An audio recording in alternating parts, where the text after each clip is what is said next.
Full ഷോർട്ടായിട്ടുള്ളൊരു മൊബൈലാണ് ഇന്ന് എൻ്റെ കയ്യിൽ കിട്ടിയിട്ടുള്ളത്. ഇതൊരു ഐറ്റൽ പറഞ്ഞിട്ടുള്ള ഒരു കമ്പനീൻ്റെ ഒരു മൊബൈലാണ് കീപാഡ്. അപ്പോൾ ഇതെങ്ങനെ റെഡി ആക്കുന്നത്, ഷോർട്ട് എങ്ങനെ ഫൈൻഡ് ചെയ്യുന്നത്, എന്തൊക്കെ രീതിയിൽ നമുക്ക് ഫൈൻഡ് ചെയ്യാം എന്നുള്ളതൊക്കെ നമ്മൾ ഈ വീഡിയോയിൽ ഞാൻ ഉൾപ്പെടുത്തിയിട്ടുണ്ട്. തീർച്ചയായിട്ടും മുഴുവനായിട്ട് നിങ്ങൾ ഈ വീഡിയോ ഒന്ന് കണ്ടു നോക്കി തീർച്ചയായിട്ടും ഇഷ്ടപ്പെടും. ആദ്യമായിട്ടാണ് നമ്മുടെ ചാനലൊക്കെ കാണുന്നുണ്ടെങ്കിൽ ഒന്ന് സബ് ചെയ്ത് സപ്പോർട്ട് ചെയ്തോളി. അപ്പോൾ വീഡിയോയിലോട്ട് കിടക്കാം. നമ്മൾ മൾട്ടിമീറ്റർ വെച്ചാണ് ആദ്യം ചെക്ക് ചെയ്തത്. മൾട്ടിമീറ്റർ വെച്ച് പോസിറ്റീവിൽ ചെക്ക് ചെയ്യുമ്പോൾ അവിടെ ഷോർട്ടായിട്ടാണ് കാണിക്കുന്നത്.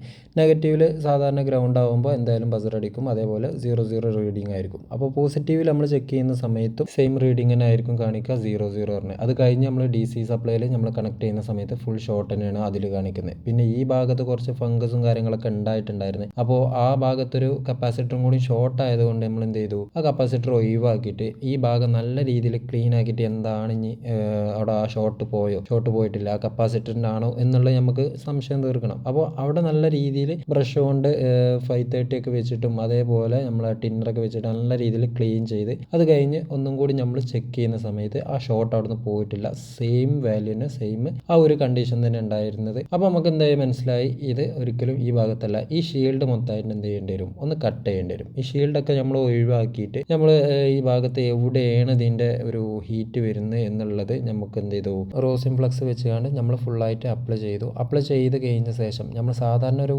ഫോണിലേക്ക് എത്ര വോൾട്ടേജ് ആണ് കൊടുക്കാറുള്ളത് ആ വോൾട്ടേജറിന് നമ്മൾ എന്ത് ചെയ്യും, ഇതേപോലെ ഒരു കണക്ഷൻ വെച്ചാണ് ഇത് വീഡിയോ എടുക്കാനും വേണ്ടി മാത്രം ഇങ്ങനെ ആക്കിയതാണ്. എന്നിട്ട് നമ്മളൊരു ആ വോൾട്ടേജ് ഇഞ്ചെക്റ്റ് ചെയ്ത് കൊടുക്കുമ്പോൾ ഫോണിൻ്റെ കണ്ടീഷൻ കണ്ട ഇതിൻ്റെ പവർ AC ആണ് ഷോർട്ട് കാണിക്കുന്നത്. ഇതിൻ്റെ പവർ AC ഷോർട്ട് കാണിച്ചാൽ പവർ AC മാറ്റുക എന്നല്ലാതെ വേറൊരു ഓപ്ഷൻ ഇല്ല. ഇനി അഥവാ ഇതിൻ്റെ ഉള്ളിൽ എന്തെങ്കിലും വെള്ളം കയറിയിട്ട് ആ ഭാഗങ്ങൾ ലെഡുകൾ തമ്മിൽ എന്തെങ്കിലും ഷോർട്ട് ആയതാണോ എന്നുള്ള രീതിയിൽ പവർ AC മൊത്തമായിട്ട് ഞാൻ എന്ത് ചെയ്തു, ഒന്ന് റിമൂവ് ചെയ്തിട്ട് നമുക്ക് എന്താണ് അവസ്ഥ എന്ന് നോക്കാമല്ലോ. അപ്പോൾ ഇതിൻ്റെ അത് റിമൂവ് ചെയ്തിട്ട് ഇത് മൊത്തമായിട്ട് ക്ലീൻ ചെയ്ത് ഇനിയിപ്പോൾ ഈ സിൽവർ ടാപ്പ് ഇതിമെന്ന് നമ്മൾ എടുത്തിട്ടില്ലെങ്കിൽ ചിലപ്പോൾ അത് വോൾട്ടേജ് കടത്തി വിടുന്നൊരു ടാപ്പാണ് ഈ സിൽവർ ടാപ്പ്. അപ്പോൾ അത് എടുത്തുകാണ് നമ്മൾ വോൾട്ടേജ് ഇഞ്ചെക്റ്റ് ചെയ്ത് കൊടുക്കുമ്പോൾ കണ്ട നിങ്ങൾ ഷോർട്ടും കാര്യങ്ങളൊന്നും കാണിക്കുന്നില്ല, നോർമലാണ് കാണിക്കുന്നത്, ഒരു ഷോർട്ടും കാണിക്കുന്നില്ല. അപ്പോൾ നമ്മൾ പവർ ഐസും കാര്യങ്ങളൊക്കെ ഇനി ക്ലീൻ ചെയ്യുക എന്നുള്ളൊരു മെത്തേഡാണ്. അത് ക്ലീൻ ചെയ്തിട്ട് നമുക്കൊന്ന് ഫിറ്റ് ചെയ്തിട്ട് എന്താണ് എന്നുള്ളത് നമുക്ക് നോക്കേണ്ടി വരും. അങ്ങനെ പവർ ഐസും കാര്യങ്ങളൊക്കെ റീബോൾ ചെയ്തു. ഈ ഭാഗം നല്ല രീതിയിൽ ക്ലീൻ ആക്കിയിട്ട് തന്നെ പവർ ഐസി നമുക്ക് അതിലേക്ക് തന്നെ ഫിറ്റ് ചെയ്യണം. അങ്ങനെ അവിടെ ഞാൻ ഫ്ലക്സും കാര്യങ്ങളൊക്കെ ഒന്ന് അപ്ലൈ ചെയ്ത് കൊടുത്തു. നല്ല രീതിയിൽ തന്നെ